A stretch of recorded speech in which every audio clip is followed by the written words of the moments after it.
بيبدأ فيلم النهاردة في اسكتلندا سنة 1280 ميلاديا، ووقتها الملك بيموت من غير ما يبقى له وريث للعرش. وبنعرف ان ملك انجلترا وقتها كان اسمه ادوارد، ومعروف عنه انه راجل طاغية وظالم، وقال للاسكتلنديين ان عرش الملك بتاعهم بقى من حقه. لكن النبلاء مش بيسكتوا وبيحاربوه، فبعد كده عمل نفسه بتاع سلام وعاوز يصالحهم، وبيدعوهم علشان يتفقوا على هدنة بينهم، بس بشرط واحد، وهو انه ما يكونش معاهم اي اسلحة. بنشوف بقى دلوقتي واحد من الفلاحين كان اسمه مالكوم ولس، كان عنده ولدين اسمهم جون وويليام، بس وهو في طريقه للاجتماع ويليام كان عاوز يروح معاه، لكن مالكوم قال ارجع للبيت بدل ما اضربك. وبعد كده بيكمل طريقه لحد ما بيوصل لمكان الاجتماع، والمشكلة انه اول ما بيدخل بيتفاجئ ان ادوارد غدر بالنبلاء وشنقهم كلهم، وبيحس كمان بحركة غريبة جوه البيت فبيستخبى هو وجون، لكن بيطلع ان صوت ويليام وبيروحوا علشان يجيبوه، بس ويليام بيتخض منهم وبيخبط في واحدة من الجثث وبيفضل يزعق، بس مالكوم بياخده في حضنه وبيهديه. لما بيجي الليل بقى مالكوم بيعرض على باقي الفلاحين انهم يقتلوا ادوارد، بس واحد منهم بيقول ان كل النبلاء اتقتلوا في الاجتماع ومستحيل يهزموا ادوارد وهم كلهم 5 فلاحين. لكن مالكوم قال لهم اللي عاوز يجي معاه براحته واللي مش عاوز هو حر، فساعتها بيضطروا يوافقوا يقتلوا معاه. بعد شوية كده مالكوم كان بيجهز علشان يتحرك على مكان ادوارد، فويليام بيقول له انه عاوز يروح معاه، لكن رد عليه انه لسه صغير ومش هينفع يجي، بس ويليام قال له انه بيعرف يقاتل وممكن يساعدهم، لكن قال له انا عارف انك بتعرف تقاتل، لكن لازم تبقى ذكي وتعرف امتى تقاتل وامتى ما تقاتلش. وبعد كده بيودعوا وبياخد جون وبيتحركوا على المعركة، لكن تاني يوم للأسف بيرجعوا الفلاحين وهم جايبين مالكوم وجون مقتولين في العربية، فويليام لما شافهم اتصدم على الآخر وما كانش مصدق اللي شايفه. المهم بعد كده بيروحوا علشان يدفنوهم، فوقتها بتيجي بنت صغيرة كده وبتقطف وردة من الزرع وبتديها لويليام علشان يعني تخفف عنه صدمة الحزن. بس على العموم مش بيعدي وقت طويل وبيوصل راجل غريب وبيقول لويليام انه عمه أرجايل، ولما بيجي الليل بيكونوا قاعدين ياكلوا كده، وأرجايل بيقول انهم بكرة هيسافروا علشان يروح يعيش معاه، لكن ويليام وقتها ما كانش عاجبه وعاوز يفضل في بيته، فأرجايل قال له انه مش هينفع يسيبه لوحده بعد موت ابوه. وبعد شوية كده بيخرجوا من البيت، بيلاقوا الفلاحين مولعين نار وبيعملوا طقوس غريبة عند قبر مالكوم، فويليام بيسأل عمه على اللي بيعملوه ده، فقال له انهم بيودعوا ابوه بطريقتهم، وان زمان هو وابوه عملوا نفس الطقوس لما ابوهم مات. وعامة تاني يوم ويليام بياخد حاجته كلها وبيسافر مع عمه أرجايل. بتعدي سنين كتير بقى وبنشوف ادوارد وهو بيجوز ابنه الامير على بنت ملك فرنسا الاميرة ايزابيل، لكن الامير كان باين عليه انه زعلان كانه مغصوب على الجوازة. بس عامة بعد مراسم الجواز ما خلصت، ادوارد بيجتمع مع مساعدينه وبيقول لهم ان اسكتلندا هي ارضه، والفرنسيين مش هيعرفوا حجم قوتهم غير لما يسيطروا على كامل ارضهم. ساعتها ايزابيل بتدخل عليهم وادوارد بيسألها هو ابنه فين، فعرفته انه هو اللي امرها انها تروح له، فادوارد بيطلب منها تستناه لحد ما يخلص اجتماعه. وبعد كده بيرجع لمساعدينه وبيقول لهم ان مشكلة اسكتلندا ان شعبها عدده كبير ولازم يقطعوا نسلهم، وعلشان كده لازم يحيوا عادة قديمة، وهي ان النبلاء يبقى ليهم حق في اي بنت تتجوز جديد ممكن بسهولة ياخدوها من جوزها، واللي هيفتح بقه هيتقتل. وساعتها طبعا بيضطروا كلهم يوافقوا، وبيقولوا له كمان انها فكرة ممتازة. بنروح بعدها بقى لواحد من النبلاء مرشح انه يكون ملك اسكتلندا واسمه روبرت بروس، بيقول لاصحابه ان ابوه شايف انهم لازم يتحالفوا مع ادوارد علشان يسيطروا على اسكتلندا، بس هم وقتها بيسالوه على ابوه علشان ما حضرش الاجتماع بتاعهم، فروبرت قال لهم انه في فرنسا ومشغول هناك. في الوقت ده كان ويليام كبر وبقى شاب خلاص، وبيرجع من تاني لقريته، واول ما بيوصل بيلاقي مراسم جواز بتاعه واحد من سكان القريه، وهو كان معجب ببنت من القريه اسمها مارون وحاطط عينه عليها. وفي الوقت ده بيقابل صاحبه هامش اللي بيتحداه في رمي الحجاره، بس في الاول ويليام ما كانش موافق على كده، بس بعد ما هامش بيضربه بالبنيه بيسمع كلامه، بيبداوا التحدي وويليام بيرمي الحجر وهامش بيرميه هو كمان وبيوصله لمسافه ابعد منه، بس ويليام وقتها بيساله هل لو في حرب حقيقيه هيقدر يضرب الجندي بالحجر زي ما بيعمل دلوقتي، فهامش رد عليه انه ممكن يضربه هو شخصيا لو يحب، فويليام قال له وريني عضلاتك كده، ووقف بعيد وقال له اضربني، فهامش سمع كلامه ورمى الحجاره لكن مش بتيجي فيه، وساعتها ويليام بياخد طوبه صغيره وبيضربه بيها في وشه، ومن قوه الضربه بيدوخ وبيقع على الارض. المهم بعد شويه حاكم منطقتهم بيوصلوا معاه جنود ادوارد، وبيقول لهم انه بصفته الحاكم بتاعهم فمن حقه ياخد مرات العريس اللي بيتجوز، لكن وقتها العريس بينفعل عليه، فالجنود بيكتفوه بيحطوا السيف على رقبته، ووقتها مراته بتضطر تسلم نفسها ليهم علشان محدش يأذيه، وبعد كده الحاكم بياخدها وبيمشي على طول. لما بيجي الليل بقى ويليام بيروح لوالد مارون وبيقول له انه عاوز يخرج هو ومارون مع بعض، لكن التاني قال له مش هينفع دلوقتي علشان الجو مش حلو، بس مارون بتقرر تروح معاه بالرغم من الجو ده. المهم بعد شويه بيتكلموا مع بعض، وويليام بيعرف انها البنت اللي اديته ورده وهو صغير، فبيسالها هي ازاي عرفته بعد كل السنين دي، فقالت له انها لما شافته بيبص لها من بعيد اتاكدت انه ويليام. فويليام بيقول لها خلاص ان المره الجايه لما يحب يخرج معاها هيكتب لها رساله علشان والدها ما يتضايقش، لكن مارون قالت له انها مش بتعرف تقرا ولا تكتب، فوعدها انه هيعلمها بعدين. ولما بيجي الليل بيرجعها البيت وبيديها منديل كده فيه زهره لوتس وبيمشي على طول. تاني يوم بقى والدها بيقابله، وويليام كان فاكره جاي علشان يتخانق معاه بسبب بنته، لكن واحد من الفلاحين اللي جايين معاه قال لويليام انهم عاوزينه يحضر معاهم اجتماع سري، بس ويليام قال لهم انه ملوش في المشاكل وراجع ارضه علشان يزرع ويكون اسره ويعيش في امان. فساعتها ابو مارون اتبسط منه وقال له لو فعلا جاي علشان تعمل اللي قلت عليه ده هجوزك بنتي، بس لازم الاول تثبت لي كلامك. المهم بتعدي فتره وويليام ومارون بيقرروا يتجوزوا في السر من غير ما والدها يعرف، وبيروحوا هما الاتنين لمكان مخفي كده جوه الغابه علشان محدش يشوفهم، وبيقابلهم هناك القسيس وبيجوزهم لبعض. تاني يوم بقى واحد من جنود ادوارد اسمه سميث بيشوفهم مع بعض وبيحس ان بينهم حاجه، فبيروح وراها وبيحاصرها هو وجنوده وبعد كده بيعتدي عليها، بس ساعتها ويليام بيوصل بكل سرعته وبيهجم عليهم وبيخلصها منهم، وبعد كده بيركبها حصان وبيطلب منها تهرب في الغابة وتستناه هناك. بس في الوقت ده مجموعة من الجنود بيروحوا وراها ومجموعة تانية منهم بتهجم عليه، لكنه بيقتلهم بكل شجاعة وبيبان عليه القوة الكبيرة، وبيضرب واحد منهم وبيخبيه جوه البيت. في نفس الوقت ده الجنود بيقدروا يوقعوا مارون من على الحصان وبيقبضوا عليها، وويليام في الناحية التانية بيبدل لبسه مع الجندي وبينضم للجنود كأنه واحد منهم لحد ما بيوصل للغابة معاهم، وكان فاكر انه هيلاقي مارون هناك، لكن وقتها الجنود كانوا رابطينها في العمود، والجنرال لانوك بيقول لهم ان اللي هيعتدي على الجنود كأنه اعتدى على الملك بالظبط، وبعد كده بيضرب مارون بالخنجر في رقبتها وبيقتلها. المهم بعد وقت قليل ويليام بيرجع للجنود من تاني، وفي الاول كان مبين لهم انه مستسلم وجاي يسلم نفسه، لكن اول ما جندي منهم قرب له طلع خرزانه من ورا ظهره وقام ضربه بيها، وعلشان كده باقي الجنود بيهجموا عليه، بس هو وقتها بيقدر يتصدى ليهم بكل قوته وبينزل فيهم ضرب وبيخلص عليهم واحد ورا التاني، وبسبب اللي عمله ده باقي الفلاحين بيتشجعوا وبيهجموا على الجنود هم كمان بالعصيان والرماح، وحتى هامش بينضم لويليام وبيفضلوا هما الاتنين يضربوا في الجنود، وعلشان كده لانوك بيأمر الرماة يضربوهم بالسهام، وفعلا بينفذوا اوامره وبيضربوا والد هامش في صدره، بس ويليام بيطلع لهم فوق البرج وبيخلص عليهم برضه، وكمان بعدها الفلاحين بيقتحموا المعسكر بتاع لانوك وبينزلوا قتل وذبح في باقي الجنود لحد ما لانوك بقى لوحده خلاص، وساعتها ويليام بياخده عند نفس العمود اللي ذبح فيه مارون وبيذبحه بنفس الطريقه وبيموته. بيجي بقى وقت مراسم الدفن بتاعت مارون وويليام بيودعها، وبعد ما بيدفنوها بيروح لوالدها وبيركع قدامه علشان ما كانش عارف يعتذر له ازاي، وطبعا وقتها والدها كان مقهور بسبب اللي حصل وكان ماسك اعصابه بالعافيه. لما بيجي الليل بقى بتيجي عشيره تانية زعيمها اسمه ماكريجور، وبيقول لويليام انهم سمعوا باللي حصل وجايين دلوقتي علشان يساعدوهم في القتال، بس ويليام بيقول له ارجع بيتك وكفايه اللي ماتوا لحد دلوقتي، لكن التاني قال له ان الدور هيجي عليهم وساعتها لا هيبقى في بيت ولا حاجه، فويليام بيقتنع بكلامه وبيوحدوا العشيرتين مع بعض.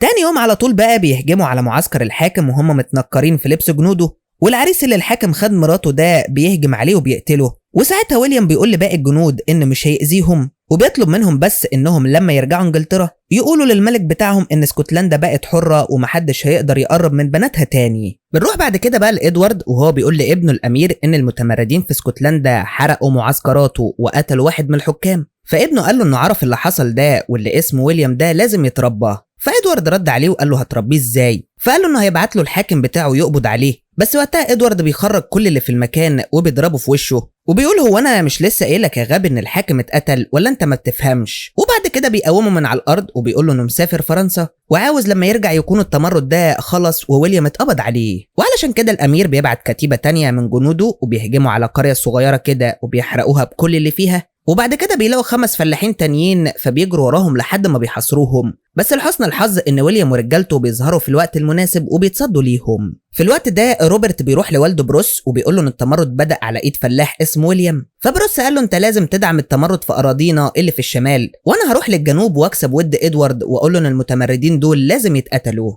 لكن روبرت بيقول له انه معجب بشجاعه ويليام وعاوز يشارك معاه في القتال علشان ما حدش جه زيه قبل كده وجمع الفلاحين حواليه، بس والده قال له ان جدوده فضلوا محافظين على املاكهم واراضيهم من غير ما يحاربوا ولازم يتعلموا منهم، وطلب منه يجهز الاجتماع مع النبلاء علشان يعرفوا ايه اللي في دماغهم ومين هيبقى الملك في المستقبل. بنرجع تاني لويليام وهو بيتكلم مع رجالته وبيقول لهم انه متاكد ان ادوارد هيبعت لهم جيشه اللي في الشمال كله. فساعتها والد هامش قال له انه معاهم خيول مدرعه ممكن تدهزهم بسهوله، وهامش بيساله طب والحل ايه؟ فابوه رد عليه وقال له هنضربهم ونجري زي ما بنعمل كل مره. لكن ويليام بتجيله فكره كويسه وبيقول لهم انهم لازم يعملوا رماح طويله جدا ضعف طول الجندي. وبعد شويه بيجيله كده ناس متطوعين، واحد منهم اسمه فوردون بيقول له انه جاي يقاتل معاه وبيهديه شال مراته هي اللي عملته له بنفسها. وصاحبه قال لهم انه من ايرلندا ودخل على ويليام دخله غريبه كده وساله لو قاتل معاه هيبقى عنده فرصه يقتل الانجليز ولا لا. بس وقتها والد هامش افتكره بيهزر وقال له انت شكلك مجنون ولا ايه؟ بس الراجل اتضايق وهجم عليه بالخنجر وكان هيقتله، لكن ويليام قال له انهم مش هيقتلوا غير انجليز اصلا. وساعتها فرح وعرفهم بنفسه وقال لهم ان اسمه ستيفن. لما بيجي الليل بقى الكشافه بيوصلوا وبيقولوا لويليام ان في خبرين، واحد حلو والتاني وحش. الخبر الوحش ان الانجليز جهزوا جيش ومتجهين لمدينه ستيرلينج،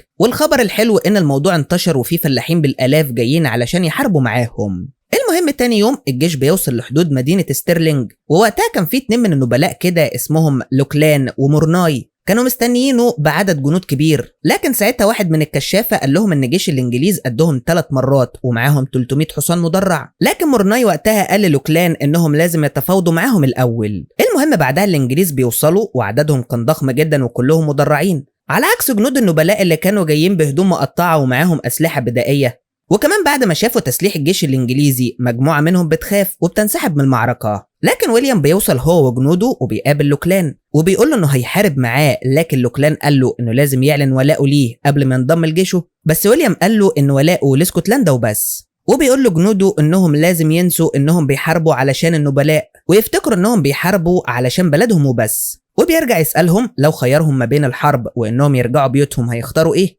فكلهم قالوا له انهم هيحاربوا ما عدا واحد بس قال له ان لو رجع البيت هيعيش. فويليام رد عليه وقال له انت فعلا هتعيش، بس الاكيد انك هتتقتل على ايد واحد انجليزي. وبيقول لباقي الجنود ان معركتهم ضد الظلم والعبوديه اللي الانجليز فرضوها عليهم ولازم النهارده يقتلوا علشان حريتهم ترجع لهم من تاني. والجنود وقتها اتحمسوا بكلامه وفضلوا يحيوه على اللي قاله. المهم بعدها بيروح مع النبلاء علشان يتفاوض مع واحد من قادة الجيش الانجليزي اسمه شيلسام، اللي بيقول لهم وقتها ان الملك عارض عليهم اراضي والقاب لو انسحبوا من المعركة بهدوء. لكن ويليام وقتها بيعرض عليه انه ياخد جنوده ويعدوا على كل بيت قتلوا واحد من اهله ويطلبوا العفو منهم، ولو عملوا كده وقتها هينسحبوا. لكن شيلسام بيستهزأ بيه وبيرجع لجيشه وبيقرروا انهم يحاربوه. المهم بعدها ويليام بيطلب من النبلاء ينسحبوا هم وجنودهم، وفي وسط المعركة يلفوا حوالين الانجليز ويهجموا عليهم. النبلاء بيسمعوا كلامه وبينفذوه، وويليام بيرجع يقف وسط جنوده وبيستعد للمعركة. بتبدأ بقى المعركة والجنود الانجليز بيضربوا ويليام ورجالته بالسهام، بس وقتها بيصدروا دروعهم وبيتصدوا ليها، مجرد بس كام واحد منهم بيتصاب. ساعتها الانجليز بيرجعوا يضربوهم تاني، بس برضو السهام مش بتعمل اي تأثير، وعلشان كده القائد الانجليزي بيأمر الفرسان بتوعه يهجموا عليهم. فساعتها الفرسان بينطلقوا في اتجاه الفلاحين بكل سرعتهم، بس ويليام ورجالته بيفضلوا مستنيينهم لحد ما بيقربوا، وفجأة بيوقفوا الرماح اللي صنعوها في وش الفرسان وبيوقعوهم، وبعد كده بينزلوا فيهم ضرب وتقتيل لحد ما خلصوا عليهم كلهم. وعلشان كده شيلسام بيقرر يهجم بكل جنوده. بتدور بقى وقتها بينهم معركة قوية جدا، وويليام ورجالته بيبدأوا يقتلوهم بالفؤوس بتاعتهم وبيفضلوا يموتوا فيهم واحد ورا التاني بدون أي رحمة.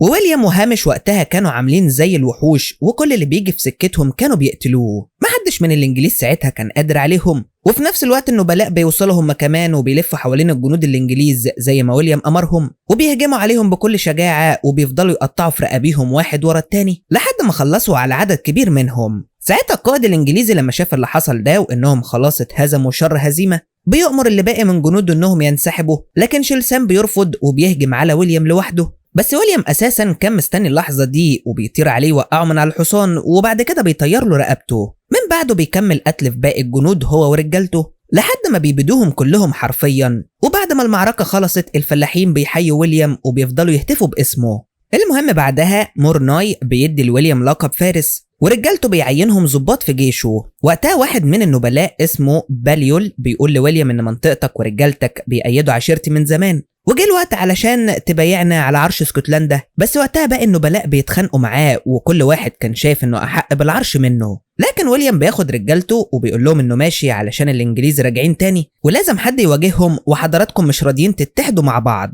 بس لوكلان بيقول له وانت هتعمل ايه لوحدك ضدهم؟ فويليام قال له انه هيغزو انجلترا ويهزم الانجليز جوه ارضهم. بس ساعتها كلهم استهزأوا بيه وقالوا له انت بتحلم. لكنه قال لهم انه مفيش مستحيل، مشكلتهم الحقيقيه انهم بس عاوزين يكسبوا رضا ادوارد وناسيين الناس اللي المفروض يحكموهم. وفي الاخر بيقول لهم انه رايح لوحده واللي عاوز يحرر الناس فعلا يجي معاه. وقتها روبرت بيروح وراه وبيقول له انه معجب بكل كلمه قالها، لكن الانجليز عندهم قلاع وجنود واللي بيفكر في اللي انت بتقول ده في مخاطره كبيره. لكن ويليام قال له على الاقل هو بيخاطر علشان حاجه تستحق. لكنه رد عليه روبرت وقال له انه بلدهم مليانه عشائر وكلهم بيتخانقوا علشان يرضوا ادوارد، ولو كلهم اتقلبوا عليه في لحظه يبقى كده بينتحر. وفي الاخر بينصح انه يجمع النبلاء حواليه ويحاول يرضيهم كلهم في نفس الوقت. لكن ويليام قال له ان الناس كل اللي هممها انها تتحرر من العبوديه والظلم، ولو شافوه بيعمل كده هيمشوا وراه وهيتبعوه ايا كان هو نبيل او فلاح. المهم تاني يوم ويليام ورجالته بيوصلوا لقلعه يورك في شمال انجلترا، وقائد القلعه وقتها اللي كان ابن اخو ادوارد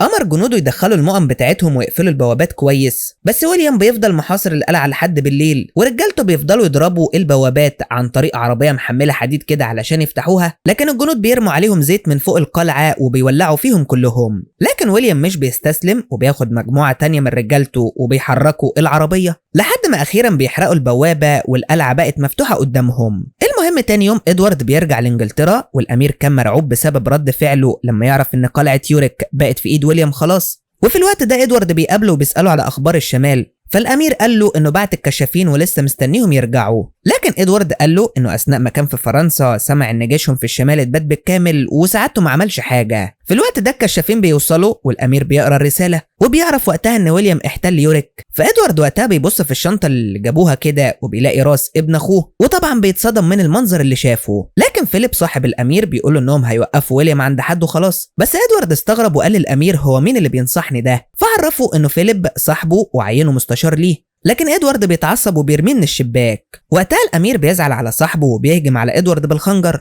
لكن ادوارد بيضربه وبيوقعه في الارض وبيقرر انه هيتفاوض مع ويليام للسلام، وبيفضل يفكر مين اللي هيرضى يروح يتفاوض ويقابله. المهم تاني يوم ويليام بيصحى وبيعرف ان في حد من اتباع ادوارد عاوز يقابله، والمفاجاه انها ايزابيل بنفسها هي اللي جت تتفاوض معاه، وبتساله وقتها هو ليه غزا المدن بتاعتهم وقتل ابن اخو الملك. فعرفها ان مدينه يورك كانت دايما بدايه اي غزو لاسكتلندا، وابن اخو الملك ياما قتل اطفال وستات ملهاش ذنب وعلق رؤوسهم على بوابه القلعه. وقتها الاميره كانت مصدومه من اللي سمعته، بس المساعد بتاعها بيقول لها انه كذاب. لكن ويليام رد عليه وقال له انه لا يمكن يكذب ابدا. وساعتها الاميره بتخرج المساعد والجنود وبتقول لويليام ان ادوارد عاوز يبقى بينهم سلام، وفي المقابل هيغرقوا فلوس والقاب واراضي. لكن ويليام وقتها استعجب من اللي قالته وقال لها انه اخر مره كان طالب منهم السلام جمع كل نبلائهم وغدر بيهم وشنقهم، وفي الاخر طلب منها تقول له انهم مش هيستسلموا لحد ما يحرروا بلدهم. المهم بعد ما الاميره رجعت لادوارد قالت له ان ويليام رفض السلام ومستنيه في قاعه يورك علشان يواجهه. علشان كده ادوارد بدا يحط خطه الحرب وقال لمساعدينه انه هيجيب قوات من فرنسا وهيجيب كمان من ويلز وايرلندا علشان ينضموا يساعدوه. بس الامير قال له ان كل القوات دي هتاخد وقت لحد ما تيجي. فادوارد قال له انه كان طالبهم من قبل ما ايزابيل تروح لويليام. بعد بقى ما الامير عرفت خطته بعتت الخادمه بتاعتها لويليام ومعاها رساله بالخطه. علشان كده ويليام بيجتمع بالنبلاء علشان يتفقوا ازاي هيواجهوا كم الجنود اللي هتحاربهم. لكن مورناي وقتها بيقول له انهم لازم يفكروا في حل تاني غير الحرب علشان بالشكل ده مش هيقدروا يهزموا ادوارد. لكن قال لهم انهم هينتصروا في ستيرلينج ويورك وممكن ينتصروا في اي معركه تاني، وبيسالهم هم لحد امتى هيفضلوا جبنه كده. وبسبب الكلمه دي كلهم اتعصبوا وكانوا هيقتلوه، بس جنوده بيوقفوهم. وروبرت بياخد ويليام على جنب وبيقول له انه فعلا حقق انتصارات كتير، لكن لو قاتل دلوقتي هيخسر وكل اللي عمله هيتمحي. لكن ويليام بيقول له ان دي فرصتهم الاخيره، ولو اتحدوا هيهزموا ادوارد وهيأسسوا الوطن بتاعهم. فروبرت وقتها بيقتنع بكلامه وبيوافق يساعده. بيجي بقى يوم المعركه وويليام كان واقف بجنوده مستعد للحرب، بس هامش بيقول له ان روبرت ما جاش، فقال له ان مورناي ولوكلان جم واكيد هو كمان هيجي. وقتها ادوارد بيقرر يبعت الجنود الايرلنديين ووراهم الفرسان بتوعه علشان يبداوا الهجوم، وفي المقابل ويليام بيهجم هو وجنوده عليهم. لكن المفاجاه انهم اول ما قابلوا الايرلنديين سلموا على بعض، وبنعرف انهم كانوا متفقين مع ستيفن انهم يتحالفوا مع ويليام ويخضعوا ادوارد.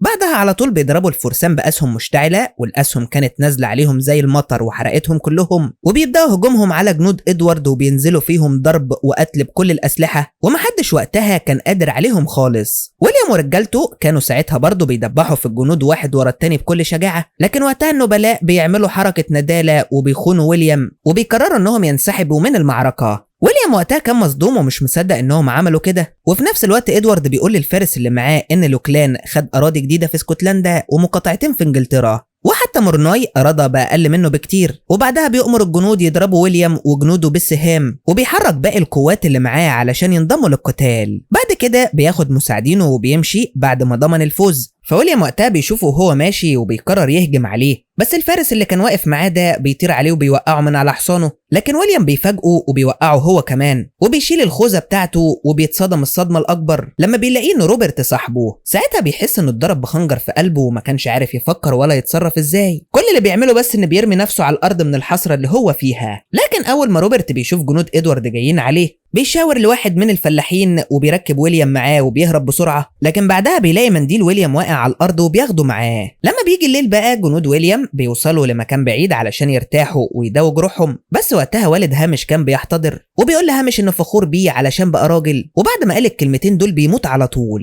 بعد شويه كده ويليام بيقرر ينتقم بقى من الكل وبيهجم على مورناي في بيته وبيضربه بكره حديد كده بيكسر له رقبته، واول ما جنوده بيوصلوا بيروح على طول عند الشباك وبينط في الميه. وبعد ما لوكلان والنبلاء بيعرفوا اللي حصل روبرت بيقول لهم ان الدور جاي عليهم ويعالم مين اللي هيموت الاول، وفجاه بتقع عليهم جثه من السقف وبيلاقوها جثه صاحبهم كريج.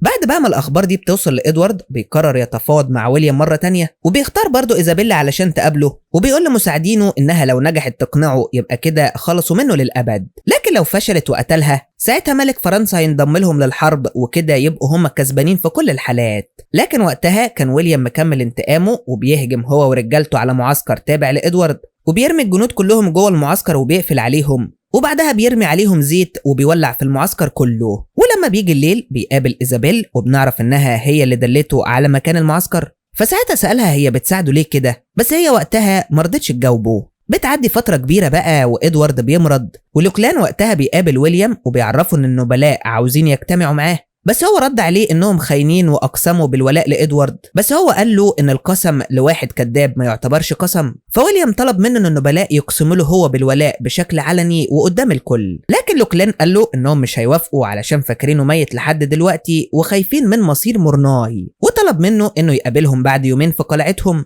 علشان يعلنوا قسمهم قدامه. وبعد كده بيديله المنديل بتاعه وبيقول له ان روبرت بعت له السلام. بعد يومين بقى ويليام كان بيجهز نفسه علشان يروح يقابل النبلاء، لكن هامش وقتها حاول كذا مره يقنعه انهم ممكن يكونوا عاملين له فخ ويقتلوه، لكن ويليام قال له انهم مش هيستفادوا بحاجه، وغير كده مفيش امل تاني ليهم غير انهم يتحدوا مع النبلاء. وبعد ما خلصوا كلامهم ركب حصانه ومشى. بعد بقى ما بيوصل للقلعه روبرت ولوكلان كانوا مستنيينه، لكن لوكلان بيغدر بيه وفي ثانيه كان الجنود متجمعين حواليه وبيفضلوا يضربوه، وروبرت وقتها حاول يوقفهم لكن ضربوه هو كمان وقبضوا على ويليام. ساعتها روبرت عرف ان اللي حصل ده كان من تدبير والده، وعلشان كده راح له وفضل يأنب فيه وسأله هو عمل كده ليه، فقال له انه ادوارد كان عاوز ويليام وفي مقابل اللي عمله ده هيخليه ملك اسكتلندا، لكن قال له انه مش عاوز العرش ولا حاجه ولا عاوز يشوف وشه تاني. بنروح بعدها لويليام اثناء ما القاضي بيحقق معاه وبيقول له انه متهم بتهمه الخيانه العظمى لملكه، بس ويليام قال له ان ادوارد لا يمكن يبقى الملك بتاعه. فالقاضي رد عليه وقال له انه لو اعترف هيموت موته سريعه، لكن لو انكر هيتعذب وبرضه هيموت في الاخر.